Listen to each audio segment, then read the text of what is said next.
Selamat pagi anak didik kami semua kelas 10 MIA. Kiranya semua tetap sehat dan tetap bersemangat dan selalu fokus untuk mengikuti setiap pembelajaran daring yang kita lakukan.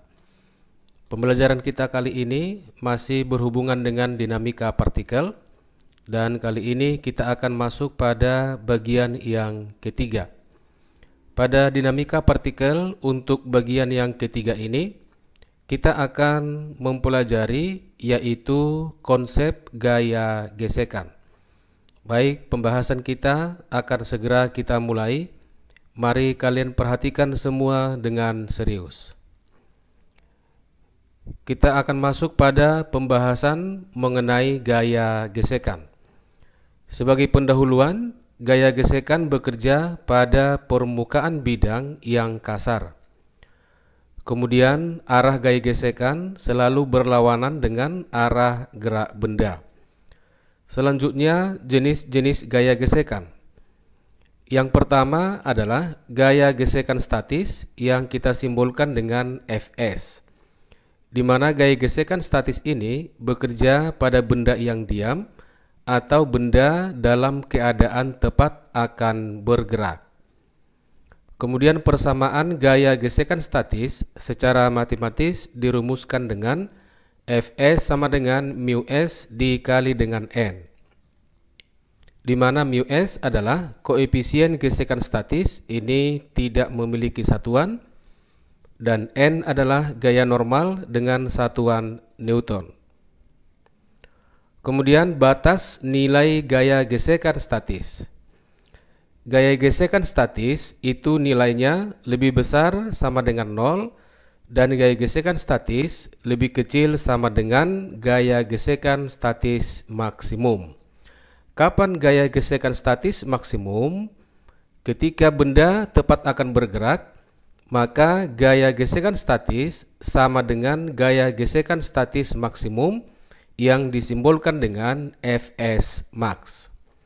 Jenis gaya gesekan yang kedua adalah gaya gesekan kinetis yang disimbolkan dengan Fk. Gaya gesekan kinetis bekerja pada benda yang bergerak saat gaya tarik atau gaya dorong pada benda lebih besar dari gaya gesek statis maksimum. Persamaan gaya gesekan kinetis dirumuskan dengan Fk sama dengan μk dikali dengan n, di mana μk adalah koefisien gesekan kinetis, ini juga tidak memiliki satuan, dan n merupakan gaya normal dengan satuan Newton. Selanjutnya kita akan memperhatikan grafik gaya gesekan dengan gaya tarik atau dengan gaya dorong. Sebelum kita perhatikan grafiknya, terlebih dahulu kita perhatikan gambar berikut ini. Ini adalah merupakan sebuah benda bermassa M yang diletakkan pada bidang permukaan yang kasar. Pada benda ini kita berikan gaya dorong, sehingga benda ini akan cenderung bergerak searah dengan gaya dorong, yaitu ke kanan. Maka gaya gesekan yang bekerja pada benda ini arahnya adalah ke kiri. Kemudian kita perhatikan grafik antara gaya gesekan F dengan gaya luar yang kita berikan pada benda. Tadi sudah disampaikan bahwa nilai gaya gesekan itu paling kecil adalah 0, maka titiknya tepat di sini. Ketika gaya dorong belum kita berikan atau belum dikerjakan pada benda M, maka gaya gesekan statis itu bernilai 0. Selanjutnya, apabila gaya dorong itu secara perlahan kita naikkan, maka kita perhatikan garis merah ini adalah merupakan garis yang linear. Artinya, pertambahan gaya luar F itu akan diimbangi oleh nilai gaya gesekan F. Suatu saat, nilai gaya gesekan itu akan bernilai maksimum. Di sini titiknya, maka ketika gaya gesekan itu bernilai maksimum, benda dikatakan tepat akan bergerak. Selanjutnya, ketika gaya F kita perbesar lagi, maka benda itu akan bergerak. Ketika bendanya bergerak, maka gaya gesekan yang bekerja pada benda adalah gaya gesekan kinetis atau FK. Perlu juga kita ketahui untuk daerah yang statis ini, di sini juga berlaku hukum pertama Newton, yaitu hukum kelembaman atau hukum inersia. Artinya, suatu benda yang mula-mula diam akan tetap mempertahankan keadaannya untuk tetap diam. Atau dengan persamaan, sigma gaya atau resultan gaya itu sama dengan 0. Selanjutnya kita akan membuat konsep untuk menentukan gaya gesekan. Yang pertama, jika gaya F atau gaya luar yang dikerjakan pada benda itu lebih kecil dibandingkan dengan gaya gesekan statis maksimum, maka benda tersebut adalah dalam keadaan diam. Kalau bendanya dalam keadaan diam, maka percepatan A sama dengan 0. Sehingga gaya gesekan yang bekerja pada benda itu sama dengan gaya luar F. Yang kedua, jika gaya luar F itu tepat sama dengan gaya gesekan statis maksimum, maka keadaan benda disebut benda tepat akan bergerak. Benda yang tepat akan bergerak juga masih dalam keadaan diam, artinya percepatannya juga sama dengan 0. Dan gaya gesekan yang bekerja F yang huruf kecil ini juga sama dengan gaya luar yang diberikan pada benda. Untuk keadaan yang ketiga, jika gaya luar F sudah lebih besar dibandingkan dengan gaya gesekan statis maksimum, maka benda tersebut adalah sudah bergerak. Artinya percepatan A tidak lagi sama dengan 0. Maka gaya gesekan yang bekerja untuk benda yang bergerak adalah gaya gesekan yang kinetis FK, yang besarnya ditentukan dengan persamaan perkalian mu k dikalikan dengan gaya normal N. Untuk benda yang bergerak, pada keadaan yang ketiga ini, kita dapat menentukan percepatan bendanya dengan menggunakan hukum kedua Newton, yaitu sigma gaya atau resultan gaya itu sama dengan perkalian massa dengan percepatan.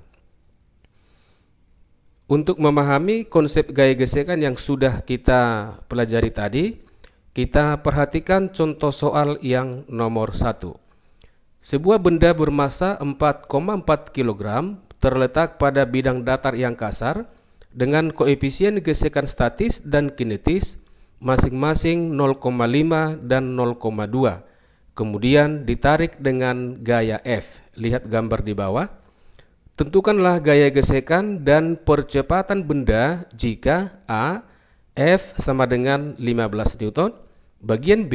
F sama dengan 20 Newton, dan bagian C. F sama dengan 25 Newton, dan digunakan percepatan gravitasi G sama dengan 10 meter per sekon kuadrat.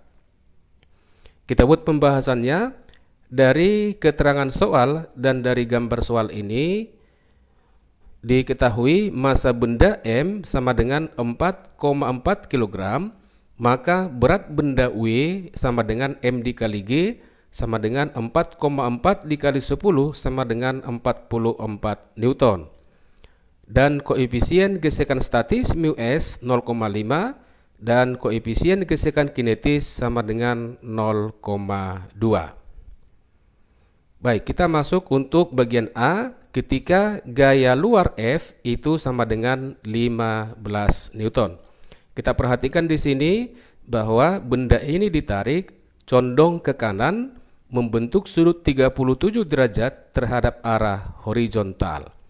Langkah selanjutnya adalah kita harus menguraikan semua gaya yang mempengaruhi pergerakan daripada benda ini.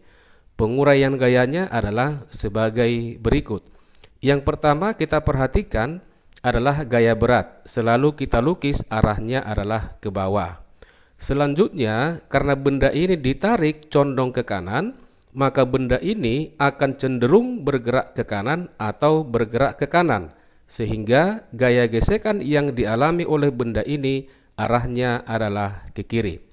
Selanjutnya, kita harus menguraikan gaya F, yaitu gaya luar yang dikerjakan pada benda. Kita harus menentukan yang namanya komponen-komponen gaya F, yaitu komponen pada sumbu horizontal atau Fx dan komponen pada sumbu vertikal yang kita sebut dengan Fy. Selanjutnya, ketika ada benda bersentuhan dengan suatu bidang, maka akan terjadi gaya normal, yaitu gaya yang dilukiskan tegak lurus dengan bidang benda yang ditempati. Kemudian dari soalnya diketahui sinus 37 derajat itu sama dengan 0,6. Karena dalam menyelesaikan soal ini kita juga memerlukan nilai dari kosinus 37 derajat, maka kita tentukan terlebih dahulu nilai dari kosinus 37 derajat dengan menggunakan sebuah segitiga siku-siku. Ini adalah sudut yang dibentuk oleh segitiga siku-siku ini 37 derajat. Diketahui sinus 37 0,6. Sinus itu adalah perbandingan sisi di depan sudut terhadap sisi miring. Berarti 6/10 sama dengan 0,6. Sehingga sisi yang di samping sudut ini adalah nilainya 8. Sehingga kosinus 37 adalah 8/10 sama dengan 0,8. Kemudian kita tentukan nilai dari komponen Fx dan Fy. Fx sama dengan F dikali kosinus 37 derajat sama dengan 15 dikali 0,8 sama dengan 12 Newton. Kemudian Fy sama dengan F dikali sinus 37 derajat sama dengan 15 dikali 0,6 sama dengan 9 Newton.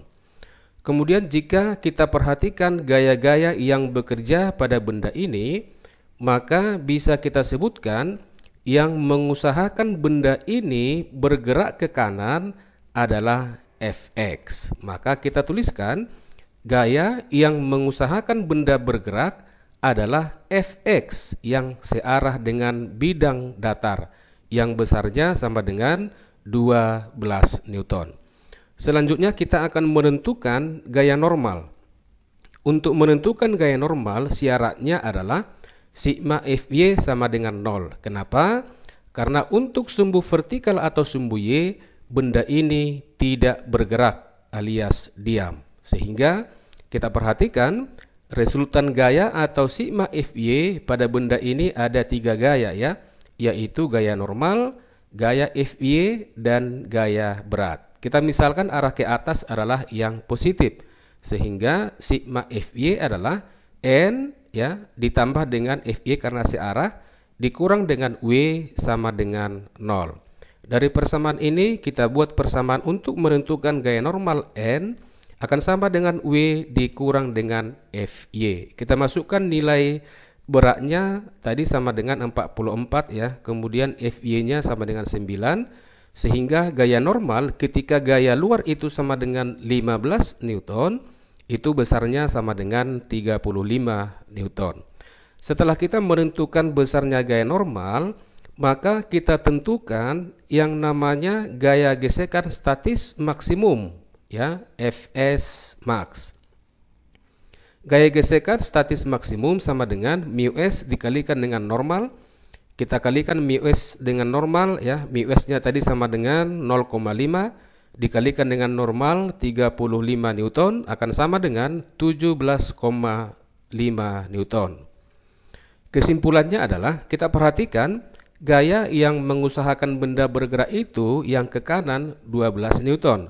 Kemudian gaya gesekan statis maksimum itu nilainya 17,5 Newton.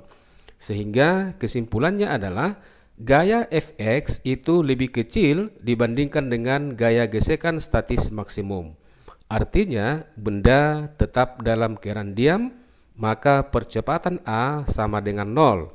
Dan gaya gesekan yang bekerja pada benda ini sama dengan gaya pada sumbu horizontal yaitu Fx sama dengan 12 Newton. Untuk bagian B, ketika gaya sama dengan 20 Newton. Ini tadi penguraian gayanya. Kemudian kita tentukan komponen gaya Fx-nya. Sekarang sudah berubah karena gaya luar sudah menjadi 20 Newton. Maka Fx sama dengan F dikali kosinus 37 derajat sama dengan 20 dikali 0,8 sama dengan 16 Newton. Kemudian komponen gaya F pada sumbu Y, Fy sama dengan F dikali sinus 37 derajat sama dengan 20 dikali 0,6 sama dengan 12 Newton. Kemudian gaya yang mengusahakan benda bergerak itu kita buat simbolnya Fx, sekarang nilainya sudah 16 Newton. Kemudian untuk menentukan gaya normal tetap kita buat syaratnya sigma Fy sama dengan 0 ya, karena benda ini tidak bergerak terhadap sumbu Y. Maka N ditambah Fy dikurang W sama dengan 0 dan N akan sama dengan W dikurang dengan Fy. Kita masukkan nilai W dan Fy ke persamaan ini, maka gaya normal ketika gaya luar sama dengan 20 Newton itu besarnya 32 Newton. Langkah selanjutnya adalah menentukan nilai gaya gesekan statis maksimum. Gaya gesekan statis maksimum mu s dikalikan dengan normal, kita kalikan 0,5 dengan 32 sama dengan 16 Newton. Sekarang mari kita perhatikan gaya yang mengusahakan benda itu bergerak atau gaya yang ke kanan itu besarnya 16 Newton. Kemudian gaya gesekan statis maksimumnya juga sama dengan 16 Newton. Sehingga kesimpulannya adalah gaya Fx itu sama dengan gaya gesekan statis maksimum. Maka keadaan benda disebutkan benda tepat bergerak, tetapi bendanya masih dalam keadaan diam, sehingga percepatan A sama dengan 0. Dan gaya gesekan yang bekerja pada benda ini sama dengan Fx, yaitu 16 Newton. Untuk bagian C, ketika gaya luar itu diperbesar sekarang menjadi 25 Newton. Ini penguraian gayanya masih tetap. Kita tentukan nilai Fx-nya dan Fy. Fx-nya F dikali kosinus 37 derajat sama dengan 25 dikali 0,8 sama dengan 20 Newton. Selanjutnya Fy sama dengan F dikali sinus 37 derajat sama dengan 25 dikali 0,6 sama dengan 15 Newton. Kemudian gaya yang mengusahakan benda ini untuk bergerak adalah Fx, sekarang nilainya sudah menjadi 20 Newton. Kemudian kita akan menentukan gaya normal, sigma Fy sama dengan 0, ya, N ditambah Fy dikurang W sama dengan 0, maka normal sama dengan W dikurang Fy, kita masukkan W dan Fy, maka gaya normal ketika gaya luarnya 25 Newton, besarnya 29 Newton. Langkah berikutnya adalah menentukan besarnya gaya gesekan statis maksimum. Gaya gesekan statis maksimum sama dengan mu s dikalikan dengan normal, sama dengan 0,5 dikali gaya normal 29, nilainya sama dengan 14,5 Newton. Sebagai kesimpulan, mari kita perhatikan terlebih dahulu gaya yang mengusahakan benda ini bergerak ke kanan adalah Fx, nilainya 20 Newton. Kemudian gaya gesekan statis maksimum nilainya 14,5 Newton. Sehingga kesimpulan yang bisa kita buat adalah gaya yang mengusahakan benda bergerak Fx lebih besar dibandingkan dengan gaya gesekan statis maksimum, sehingga benda bergerak dengan percepatan A. Gaya gesekan yang bekerja untuk benda yang sudah bergerak itu adalah gaya gesekan kinetik atau Fk sama dengan mu k dikalikan dengan normal. Koefisien gesekan kinetis tadi sama dengan 0,2 dikalikan dengan gaya normal di sini sama dengan 29 Newton sama dengan 5,8 Newton. Untuk menentukan percepatan, kita akan menggunakan persamaan hukum kedua Newton, sigma F sama dengan m dikalikan dengan A. Untuk resultan gaya pada benda ini kita perhatikan gaya-gaya yang bekerja secara horizontal, ya. karena benda ini akan bergerak secara horizontal. Untuk gaya-gaya yang horizontal ada dua, yaitu Fx dan gaya gesekan. Karena benda ini bergerak ke kanan, maka yang positif adalah gaya yang searah dengan gerak benda. Dalam hal ini adalah Fx. Dan gaya gesekan ini sudah berubah menjadi gaya gesekan kinetis. Maka sigma F sama dengan Fx dikurang dengan Fk sama dengan M dikali dengan A. Kita masukkan nilai Fx, Fk ke dalam persamaan ini, berikut juga dengan masanya. Maka 20 dikurang 5,8 sama dengan 4,4 dikalikan dengan A. 20 dikurang 5,8 itu sama dengan 14,2 sama dengan 4,4 dikali dengan A.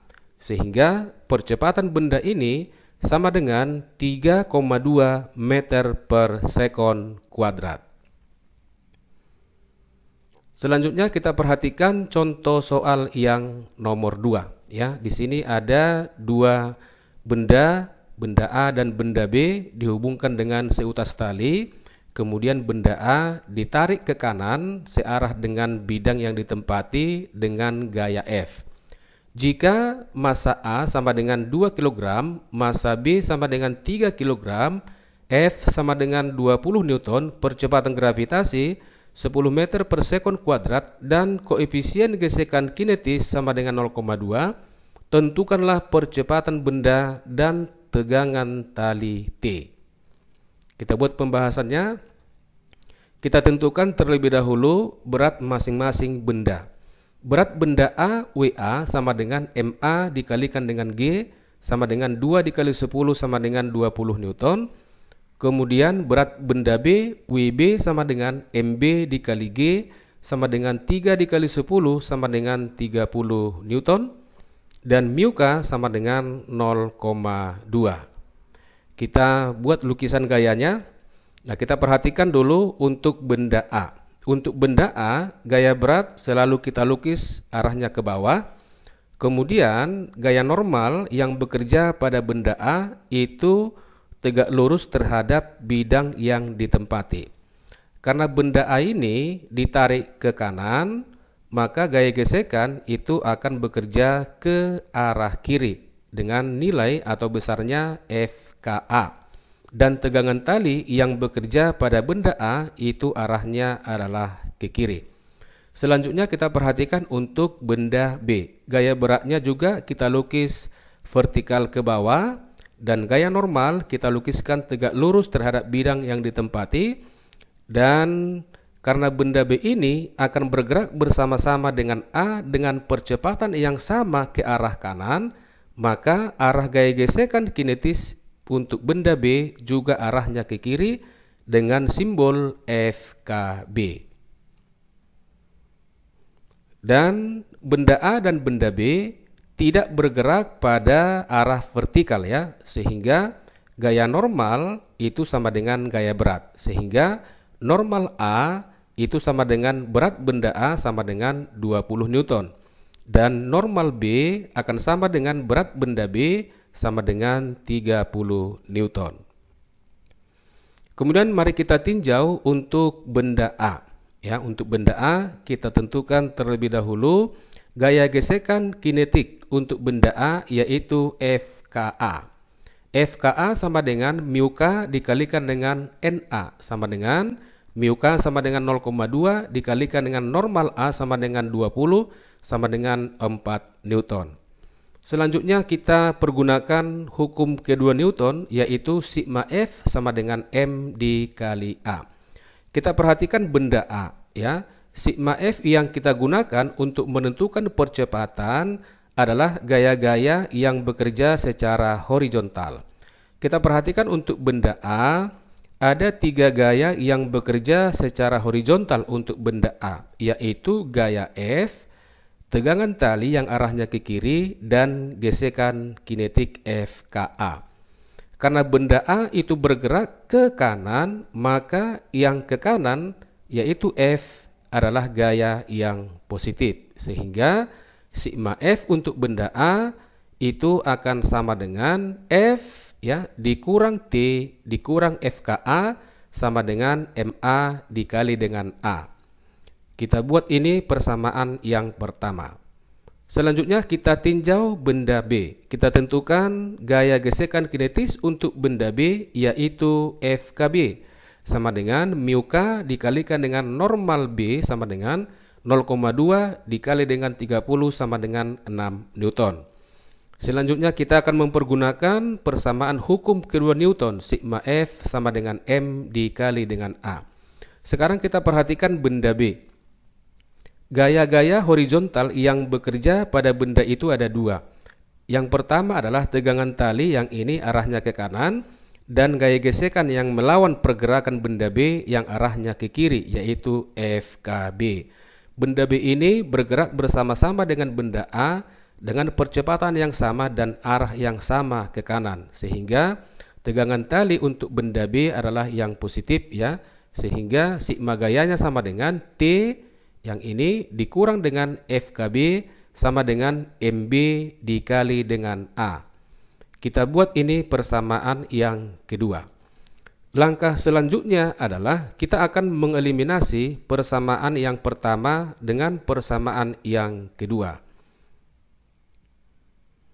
Ini persamaan yang pertama ya, ini persamaan yang kedua. Kita akan menghilangkan tegangan tali pada kedua persamaan ini, maka kita buat operasi jumlah ya, sehingga tegangan tali ini akan habis, sehingga penjumlahan persamaan yang di atas dengan yang di bawah itu menjadi F dikurang FKA dikurang FKB sama dengan MA ditambah MB dikali dengan A.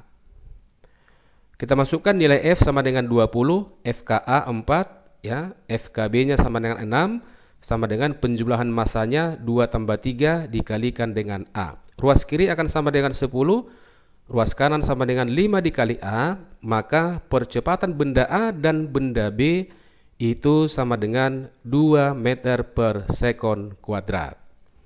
Selanjutnya untuk menentukan tegangan tali T. Untuk menentukan tegangan tali T, caranya adalah kita memasukkan nilai percepatan yang sudah kita peroleh ke persamaan satu atau ke persamaan yang kedua. Di sini kita akan memasukkan nilai percepatan yang besarnya 2 meter per sekon kuadrat ke persamaan yang kedua. Ini persamaan yang kedua ya. T dikurang FKB sama dengan MB dikali dengan A. Maka T akan sama dengan MB dikali A ditambah dengan FKB sama dengan MB sama dengan 3 dikali 2 ditambah dengan 6, ini nilainya sama dengan 12 Newton. Yang terakhir kita perhatikan di sini adalah tabel perkiraan koefisien gesekan statis dan kinetis.